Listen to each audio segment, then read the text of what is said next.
Hi, I'm Chef Shirle, and today I'm going to show you how to make a Santa Fe corn bake. We're going to begin by caramelizing some red onion, and we're going to put this in a pan that I've sprayed with oil and let this cook until they're nice and browned, and this will probably take about 3 to 5 minutes. The onions look great. They are caramelized and very sweet, and to that we're going to add in our peppers. Now I am using frozen, but you could use fresh ones also, but this is just making it easier. So we're going to let that saute. I'm actually going to put a lid on that. And over here we have our corn, and to this we're going to add in our black beans that I've washed and strained. We're going to add in a can of diced tomatoes with some chilies in it and our lemon juice, and we're just going to stir this up. And to this we're going to add our mixture that's cooking there, but we have to wait for that to cook. And in the meantime, I'm going to add in the spices, and we have some chili, some cumin, and some paprika. We'll just add that in and mix that in. Okay, our peppers are done cooking, and we're going to add this mixture to the corn. Try to scrape this out. Then we're going to pop this in the oven, 350 degrees, for about 20 to 30 minutes.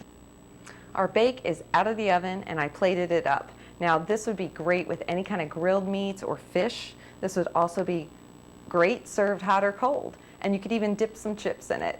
And that's another quick and easy recipe for your Carolina cookbook. I'm Chef Shirle. Try it today.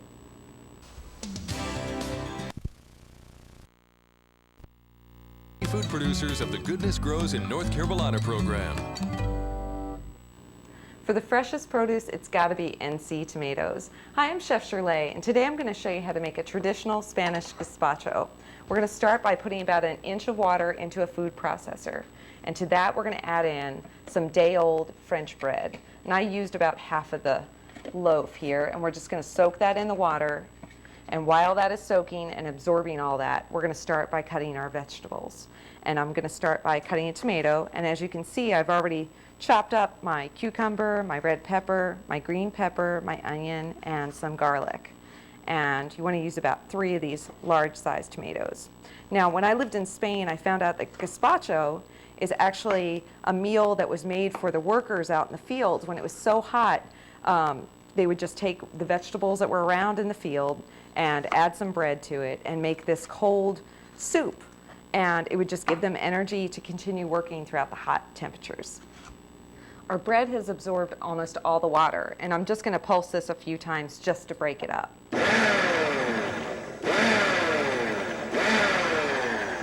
Okay, now I'm going to add in all of our produce. And I'm probably going to need to do this in some batches just because there's so much stuff. So let me do the tomatoes first, and then I'll continue on with the rest of everything else.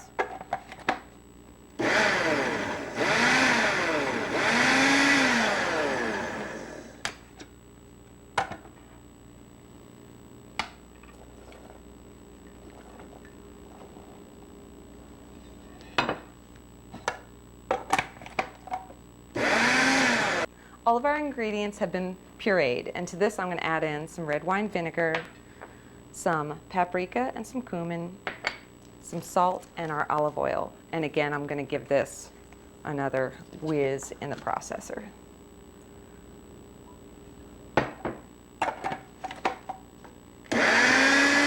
Our soup is done, and I put it in a bowl. Now this is best if you can put this in the fridge and let it chill. But if you've just made it and you're going to serve it, drop a few ice cubes in it. That's what we used to do in Spain. And that's another quick and easy recipe for your Carolina cookbook. I'm Chef Shirle. Try it today. Goodness Grows in North Carolina program. For the freshest tomatoes, it's got to be NC tomatoes. Hi, I'm Chef Shirle, and today I'm going to show you how to make an herb tomato and fennel bake. To begin making this dish, I've already sliced up some red pepper, some yellow pepper, our tomatoes, some onion, some garlic, and some basil and oregano. And to this, we're going to add in fennel. Now, if you've never seen fennel, it's this bulb-looking guy. Sometimes it has really long stalks with some fuzzy stuff on it. And we just want to use this part. And this tastes really sweet when it's baked. And we're just going to slice this up. After we get this sliced, we're going to add in our Marsala wine, some olive oil, and our salt and pepper. And then we're going to give this a good toss and put it into our greased baking dish. We're going to put this in a 350-degree oven for about 30 to 40 minutes or until the fennel is soft. Our herb tomato and fennel bake is done, and this would make a great topping on any kind of fish or meat, and also mixed in with pasta would be incredible. And that's another quick and easy recipe for your Carolina Cookbook. I'm Chef Shirle. Try it today.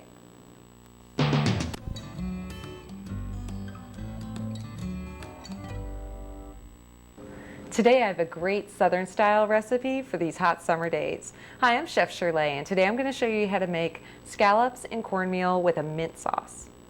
To start, we're going to make the sauce first. And I have about a cup of fresh mint leaves in here, and to this we're going to add in our scallions, give it a little kick with the serrano chili, our lime juice, some water, some garlic, a bit of salt and pepper, and then our honey.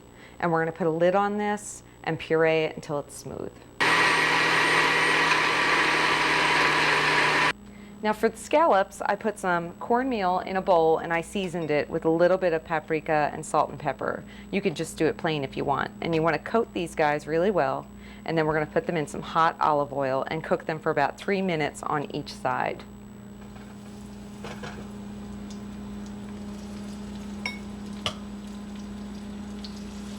All right, our scallops are totally golden brown, and I'm putting those on top of some rice and then drizzling some of the mint sauce on this. And that's another great seafood recipe for your Carolina Cookbook. I'm Chef Shirle. Try it today. He is brought to you by the many food producers of the Goodness Grows in North Carolina program. For the freshest seafood, it's gotta be NC. Hi, I'm Chef Shirle, and today I'm going to show you how to make an Asian coconut shrimp cake with a mango sauce. To begin, we're going to start by taking some curry powder and pouring this into a very hot pan with no oil. And we're just going to stir this around, and you just want to cook the curry so that the spices release their flavors. And we're going to do this for about 20 seconds. To make the shrimp cakes, we're going to take our curry that we've been cooking, and we're going to put that in a bowl. And then we're going to add in our panko breadcrumbs, which is an Asian breadcrumb. You could use regular if you'd like. Then we're going to add in the rest of our ingredients. We have red pepper, we have some cilantro, some green onions, a jalapeno, our shredded coconut, and our garlic and some salt. And we're just going to put all this in a bowl.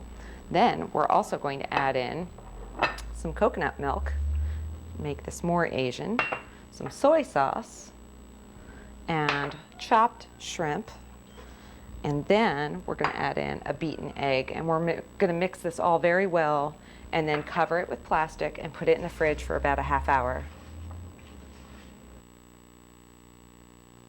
After our mixture is sat in the fridge for 30 minutes, I've taken it out and now I'm making some patties. We're going to take this over to the stove and we're going to fry these up. And these take about 5 minutes on each side. And while these are frying up, we're going to come over here and make our sauce. I have 1 cup of diced mango. To that I'm adding in some sugar, some lime juice, and a little bit of water. And then we're going to put the lid on this and just puree it until it's smooth. These guys are done cooking, and I'm just going to put them on some greens, and then we're going to top this off with some of our mango sauce. And that is another quick and easy recipe for your Carolina Cookbook. I'm Chef Shirle. Try it today. By the many food producers of the Goodness Grows in North Carolina program.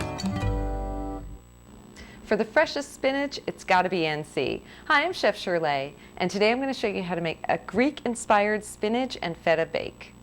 We're going to begin by adding our onion and sauteing this for about 5 minutes with some salt and pepper.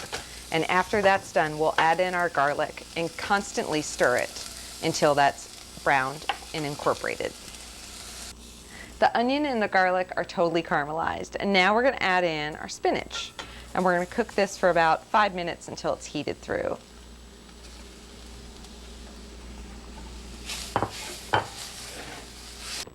Our spinach mixture has cooled down, and to this we're going to add in 1 beaten egg and some parsley and oregano, and then we're going to add in our cream cheese, and we're going to just mix all this in and incorporate it. You want to take your phyllo dough and spray each layer in a pan.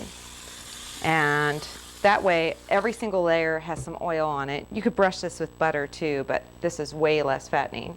And so once you get all your layers in there, I'm going to finish it off with one more spray, and then we're going to put our spinach mixture on top of this and bake it in a 375-degree oven for about 15 minutes. Our spinach is cooked for about 15 minutes, and now we're going to top it off with some cheese.